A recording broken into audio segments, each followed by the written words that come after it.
High বন্ধুরা, ভিডিওটা last পর্যন্ত দেখো। শাশুড়ি বউ যুদ্ধ বিনোদনে ভরপুর, লাস্ট পর্যন্ত দেখতে থাকো। অমঙ্গল হবে। আপনি তো ঘোমটা দিয়ে মহামঙ্গল করেছেন, অল্প বয়সে স্বামীটাকে খেয়েছেন। ঠিক আছে, তোমাকে ঘোমটা দিতে হবে না, তুমি লাং করে থাকো।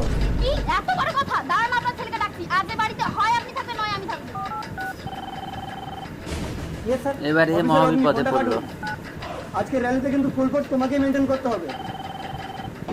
সরি স্যার, তোমার চাকরি কিন্তু আমি কেটে নেবো। চলে এসো। হ্যালো, এই, তুমি এক্ষুনি ঘরে এসো। আরে আমি তো ডিউটিতে বেরোচ্ছি, তোর আসি। ঠিক আছে, তাহলে আমিও ঘর থেকে বেরিয়ে যাচ্ছি। এবার কি করবে? হ্যালো হ্যালো, এদিকে ফেসে গেছে। কি হলো, কোথায় যাচ্ছ? বাবার বাড়ি। আমারও আর ভালো লাগছে না, এই বৃন্দাবনে চলে যাবো। আপনি কেন যাবেন? আপনার বাড়ি, আপনার ছেলে, আপনি থাকুন, আমি চলে যাচ্ছি। এই তোমরা একটু চুপ করবে। সব সময় কি শাশুড়ি বাবা ঝগড়া করতে হয়? হ্যাঁ স্যার বলুন। হাই বন্ধুরা, এই ভিডিওটার পরবর্তী পার্ট দেখতে